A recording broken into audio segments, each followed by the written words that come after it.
I've got the whole world in my hands. I've got the whole wide world in my hands. I've got the whole world in my hands. I've got the whole world in my hands. Alright, it may not be the whole world, but this Torq locker from Torq Industries is going to allow you to explore a lot more of the world by giving your Honda Pioneer 500 true four-wheel drive.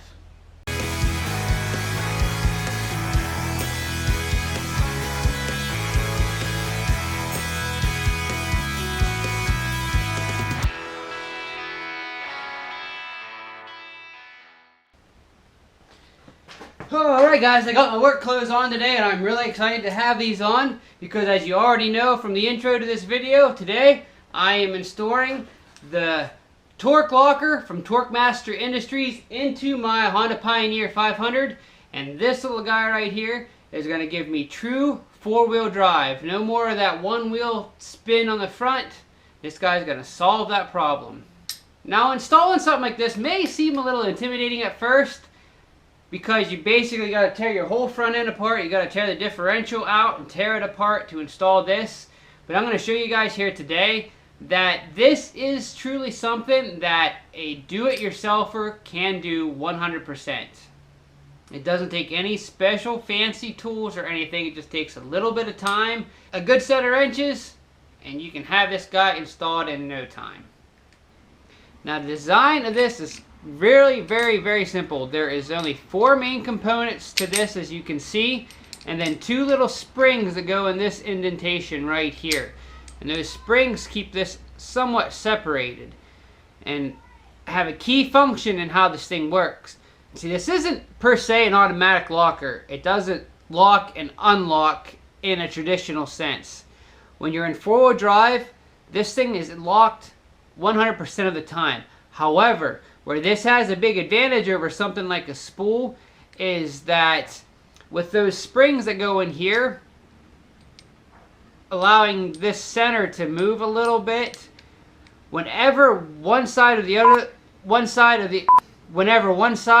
other of the front wheels feel like it's going a different speed, the Torq locker will actually allow it to ratchet by this ring. Will actually allow it to spin like this. See if I can get a good picture. And what that does is then allow the wheels to travel at two slightly different speeds so that you don't have that hard, difficult steering you would associate with having a full-time front locking differential engaged. So enough of me jabbing away at you. I know you're probably anxious to see how this installs. So first thing I'm going to do is to drain my front differential of oil. Then we'll get this thing up on the jacks, get my wheels off, tear into her. Alright, so to drain your differential fluid, you don't even have to crawl under the machine. And to do that, all you do is come here into the front of your machine. This bottom bolt right here on the below your driver's side axle is your drain bolt, and it is 10mm. And since the drain hole is on that side, and I want as much fluid out of that differential as I can so I don't make a big mess when I tear it apart, I'm going to go ahead and jack this side up a little bit so it drains more of it out. Alright, so we have our differential oil drained. We have this guy jacked up, and on jack stands I got the wheels off already. So now comes the fun part of tearing in and tearing the stuff off of the front that we need to get out of the way so we can get the differential out.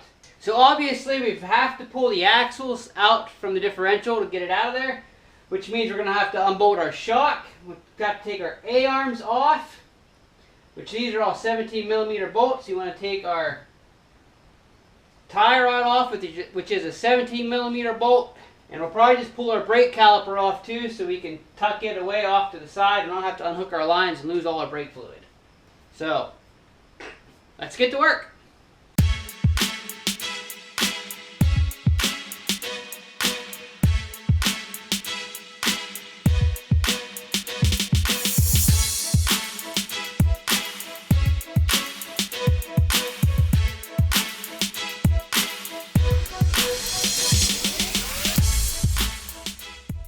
Alright, so here's where we're at so far.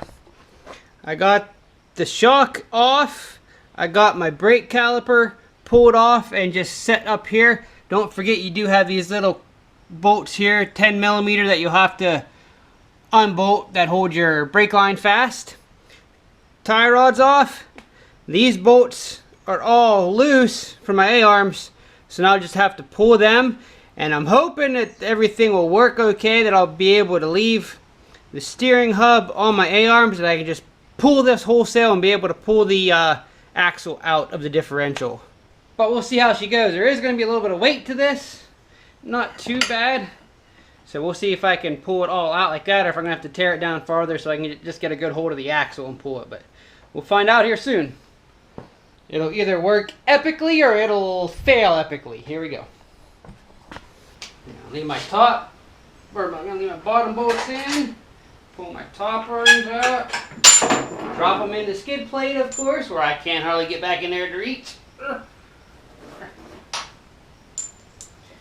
Alrighty. Let's see if I can kind of brace this up. So I'm going to have a lot of the weight. Once these bolts come out.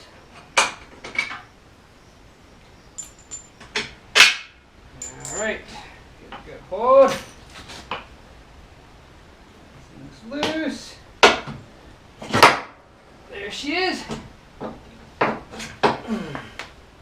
All one unit. The axle popped out nice and easy. So, whether that actually helps because it's less we got to tear apart, or it's more of a pain because it's a lot more mess you got to deal with, and it's probably going to be fun trying to line everything back up. I don't think it'll be too bad come time to put it back together, but there's the one side off. On to the next. Alright, front end is completely tore apart.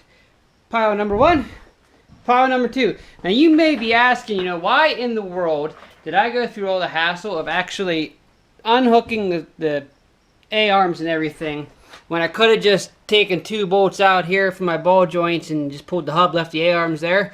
Well, personally, I hate messing with these little cotter pins and these bolts on these ball joints because you don't have much room in there. It's hard to work. So personally, I think it's just easier in this application just to go ahead and unbolt the A-arms where you can get at the bolts nice and easy, and it pulls out super easy as well.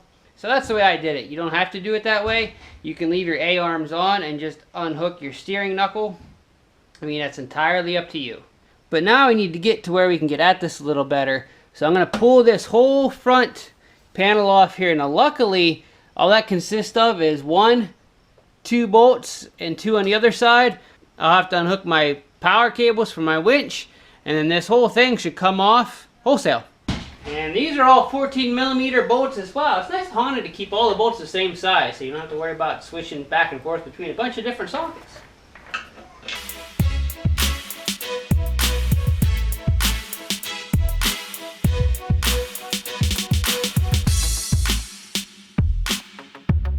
So depending on what kind of winch mounting plate you have, mine does have U-bolts that connect to this frame member here that I will have to unbolt as well.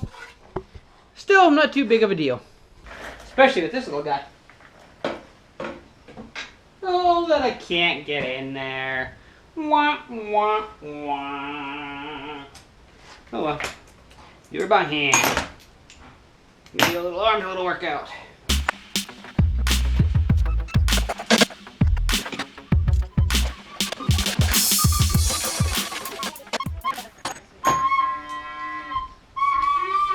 You're gonna drive all my viewers insane with that. There we go. Now he's ready.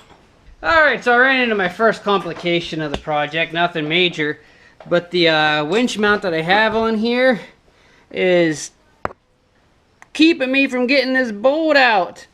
One bolt and I can take this whole front out, and this winch plate is keeping it. It's hitting it, not letting me out. So I'm just gonna try to loosen these guys here, slide it forward enough. I think I got enough room. I only need a hair's length, but just lacks that much. Hey.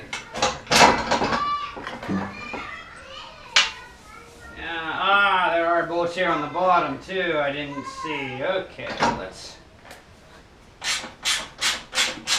2 10 millimeter on the bottom. Yeah. There it is. Now look at all this room we have in here. Alright, so we got the front end all tore off for this. Now before we go and unbolt the differential and start ripping it out of there, there's a couple other things we need to unhook first. I'm going to do my best to show them to you. If you see here on the driver's side, there's a little wire here that runs in. We have to unhook.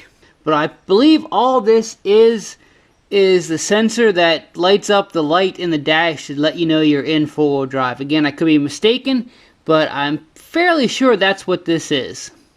And it takes a 14mm wrench to remove it. One thing to watch for there is this little brass washer around it that I didn't see. I heard it go. Luckily it landed here on my skid plate, so I was able to find that. So be careful when taking this wire off. You don't want to lose that. You need to make sure you find it so you can put it back on when you go to put everything back together. Now on the passenger side, where our four-wheel drive shift lever comes in, and you need to unhook the cable that runs down in that to actually engage the four-wheel drive. To remove the shift cable cover, there's just one 10mm bolt you need to take out right here. It must be a mile long. Drop it, of course. Oh, right into the oil. I need to get rid of that. And then this will come off like so. Get out of here. Now what do I do with that bolt? There it is. We'll keep these guys together.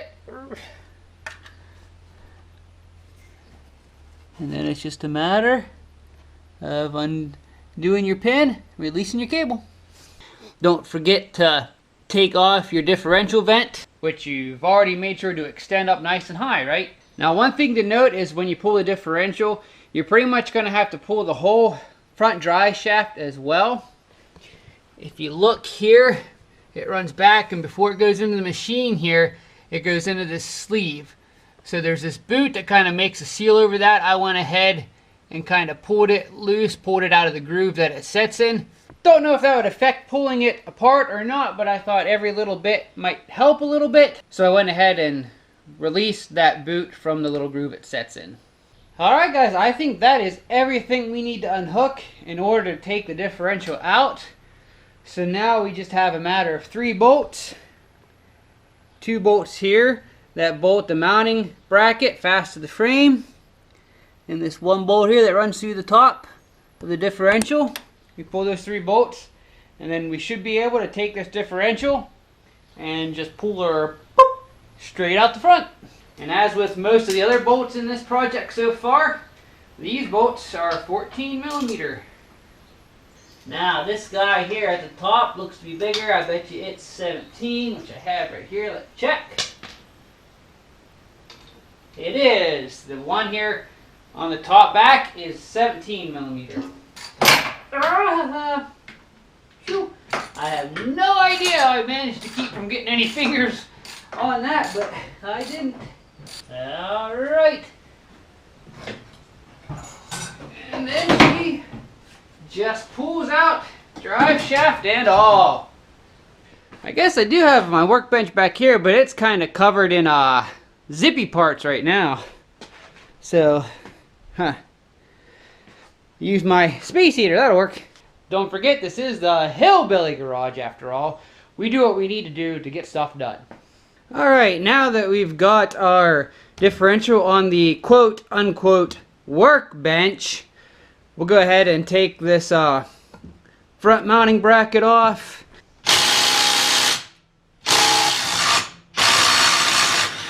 We will have to pull the plastic, oh excuse me, we'll have to pull this plastic cover of our 4x4 shift lever off to get at this bolt back here, and we'll go from there.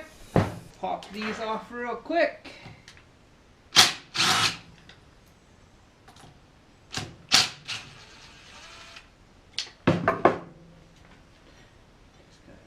Way. Wow, look at the mud that's in here. Might not hurt every once in a while to take this cover off and clean that out. Otherwise it may interfere with the shift lever. So now it's time to separate the differential case itself. which is very easy. We got two 14mm bolts here on the side where our four-wheel drive shift lever is, and then 1, 2, 3, and 4 12mm bolts. Once those are out, just a little prying here in these little tabs that they leave there for prying the differential apart. There's another one. Then it's just a matter of wiggling this guy free. Alright, so we got everything separated here. Now the next thing we have to do is get all these gears out of here. To do that, we have to take this cross pin out of here. To take this cross pin out of here, we have to take this tiny little pin right here out. Now if you've seen JWB's videos on HondaSideBySide.com, you know that Honda just kind of dimples the end of the holes here to hold that pin in place. What you may have to do is take a slightly smaller drill bit than the hole, kind of ream that hole out a little bit to allow that pin to come up through, and then just take a punch once everything's back together and re-dimple it to hold that pin in place.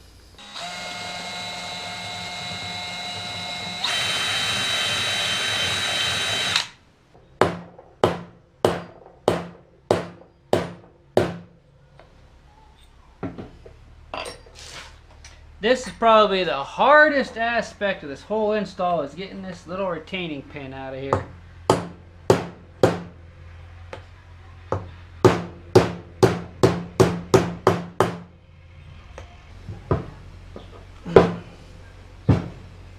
Oh, okay, I got it enough that this center pin's going to come out, so perfect.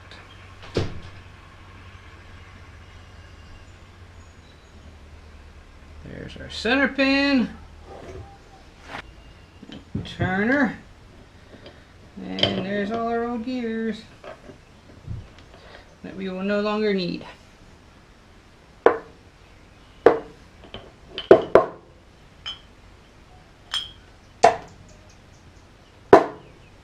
So actually installing this torque locker now couldn't be simpler. As you see, this is made to slide in from one direction. You see how that is made to fit together that way? So what we're going to do is put the gear on the bottom. We can go ahead and stick this in here so that it's seated into that bottom piece. But it's made so I can then slide in the piece from the top. So we're going to take this piece here, we're going to hold it up on the top with our finger, and then this just takes and will slide itself right in place. Little wiggling. There it is. There you go. Then all we got to do is we're going to turn her and reinstall our center pin. Of course, lifting up on the Torq master a little bit.